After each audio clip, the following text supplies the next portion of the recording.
Former Trump White House advisor Steve Bannon is getting ready to face new New York State charges over fraud connected to a nonprofit involved with constructing or attempting to construct a wall on the U.S.-Mexico border. The latest CBS News congressional correspondent Scott MacFarlane joins us now. Scott, where do we stand on these New York charges? We stand next to yet another legal brush fire for Steve Bannon, expected in court in New York tomorrow morning, with some court proceedings possibly tomorrow afternoon as well. And if history's any indication, Major, we expect to hear from Steve Bannon with the cameras and the microphones outside the courthouse.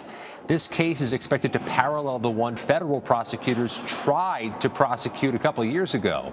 They're accusing him, they did accuse him, of taking this Build the Wall nonprofit he helped organize to raise money for a prospective border wall, take the money for personal use, for personal expenses.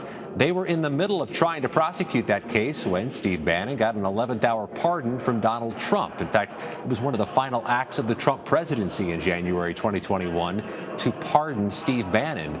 But the federal pardon, Major, doesn't preclude a local prosecution in New York. And here we are, nearly 20 months later, and it appears New York prosecutors are moving forward. And if the evidence backs it up, he will be accused of basically taking money out of the hands of Trump supporters and under false pretenses. So Oath Keepers founder Stewart Rhodes continues to face seditious conspiracy charges, but the case, as I understand it, and Scott, you're the expert, keeps getting delayed. What's happening?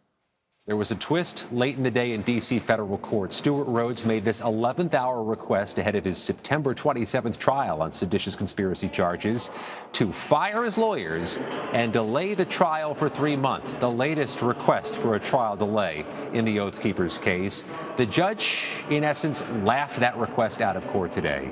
Rhodes is making the argument that his defense lawyers had a breakdown in communications with him and were not having a working relationship with him. The judge says from every indication he's getting, the defense lawyers have done great work, have been very competent, have given themselves up full time to work on Stewart Rhodes' behalf for many months, and that Stewart Rhodes hadn't breathed a word of concern about his defense lawyers until the last minute. So this trial will move forward September 27th, Major, with this twist that these two lawyers, one of whom he just blistered in court today, will be sitting at the defense table, raising the drama up to yet another level.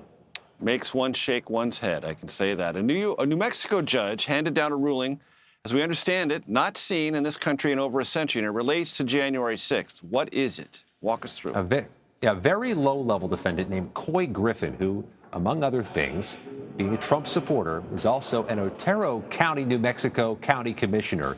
He was convicted at trial in his January 6th case, and a New Mexico judge has ruled he can no longer hold that Otero County Commissioner position because of the conviction in a case that involves insurrection, violation of the 14th Amendment. So he is barred from public office.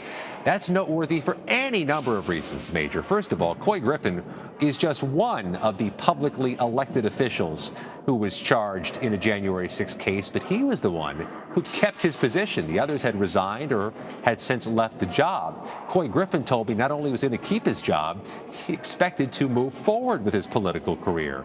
Well, this interrupts that plan for now. Here's the bottom line, Major. Some of these January 6 defendants are seeking higher office or seeking elected office and leveraging their participation in the January 6 cases as a way to outflank other people in primaries, and they think that's a road to success. We'll see in coming elections if they're right. Scott MacFarlane, as always, we thank you.